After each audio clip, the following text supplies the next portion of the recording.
want to take note of my bleeding. Okay, let me give you the rundown on how often, actually how not often, how irregular my bleeding has been. So it was I had my 2-year-old May 2022.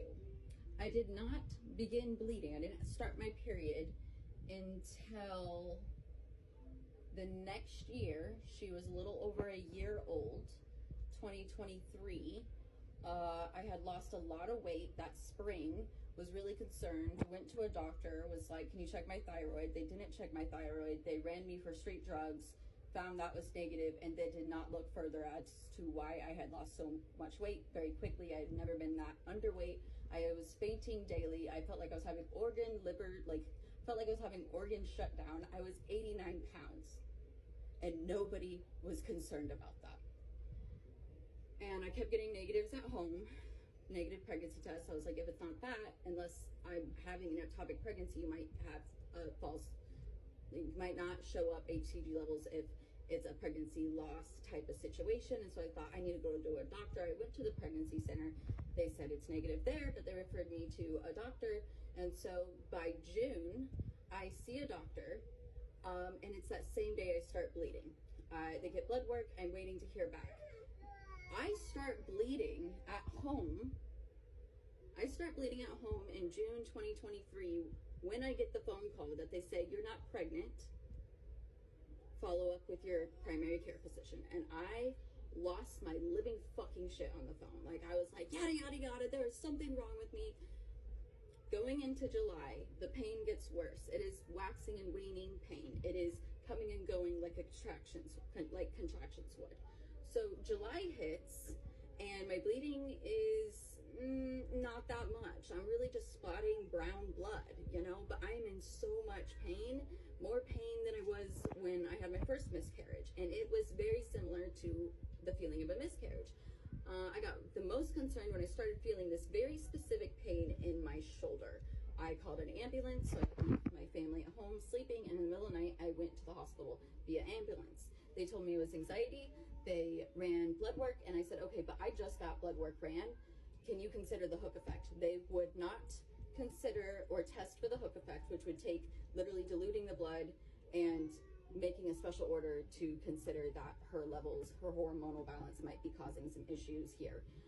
They said they would not give me a sonogram or a CT scan unless I had a positive pregnancy test. There's no reason to do that. And I said, okay, well,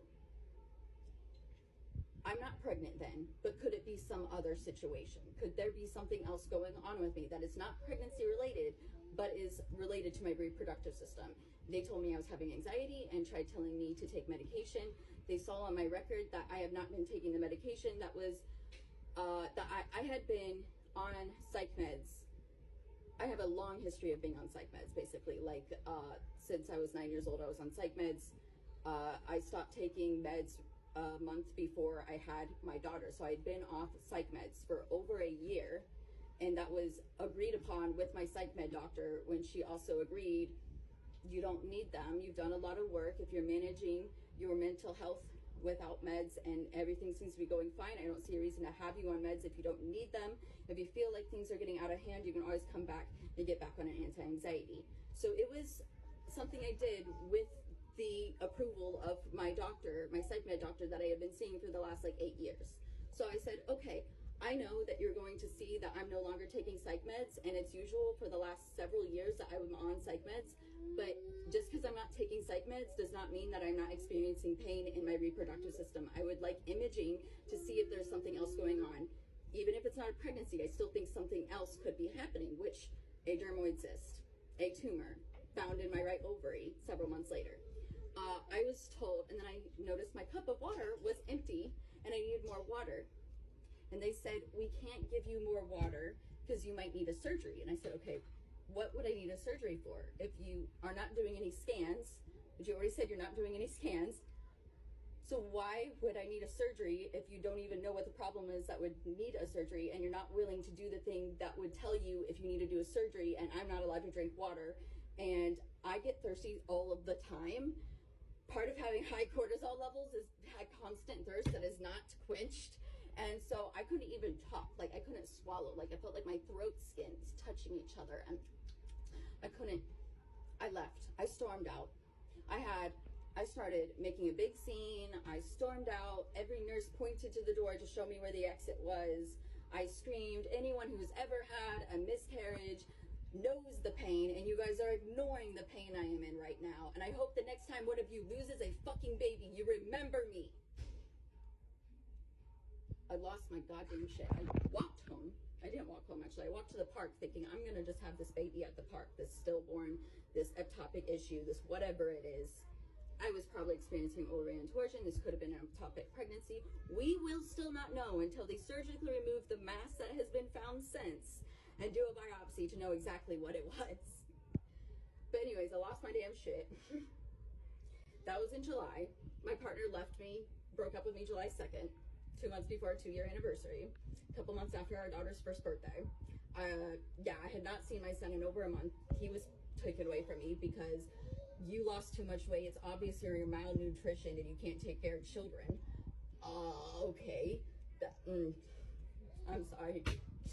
The same reproductive issues your wife has doesn't seem to be a problem for her. She can still take care of our child. Why do you think I'm different, right? Like, make it make sense. So I was just being ignored by literally every single person around. I even tried talking to my mom, and she said, you need to get back on Geodon, which is an antipsychotic that I stopped taking because it was making me lactate when I was not breastfeeding. It was making me leak, meaning that high levels of lactation, progestogen, over a course of time can cause infertility, and it's been known that these psych meds over a long course of time can cause infertility. That's why I stopped taking certain ones that I was taking and found other options, alternative options to not taking medication that can cause further damage on me. So anyways, I was pretty pissed. I walk home, still experiencing pain. I go home. I take an herbal remedy, as in I drank so much fucking cayenne pepper in a coffee with a lot of other herbs that would be your medicinal abortion drink. Let's call it that. And laid in bed, and all of it stopped. It felt like a fighting in my stomach. It felt like twisting and more pain than I experienced while having non-medicated birth. Okay? The worst pain I ever experienced. I get through it, kind of. I don't know where I'm gonna live, so at one point I'm camping in Oklahoma for a week, experiencing this in the heat with my daughter, still in pain. The pain comes and goes, continues for months on, to the point that this was in July. In November, I'm in the ER in Kansas City, and they tell me they don't see anything on the CAT scan or ultrasound. But then a few months later, when I see my GI specialist, they're like, they didn't tell you what they saw, the mass that they saw? Okay, we'll refer you to someone else. You don't see that person for another 5 months when you find out you're pregnant. Oh, and also, we can tell you that there's a mass there that's gotten bigger from the last time, but because you're pregnant, we can't remove it. And because, yeah, but even though they can do a surgery to remove it, they just won't. A surgery that wouldn't, like, hurt my baby and would actually prevent further emergency when I go into labor if I would have had that surgery when I needed it, or the fact that there's a surgery that I needed done forever ago that no one would give me because I didn't test positive. And so I never even got CAT scans or an ultrasound until several months after I'd been in this pain over and over again, going to ERs and being told it's just in your head, it's just your anxiety, take some psych meds. I have the video of me storming out at the Salina Regional Hospital, so I'll post that eventually when I'm ready, because yeah, I'm sure there's lots of people who are ready to see that one, because I know they've already talked about it and that's a rumor going on.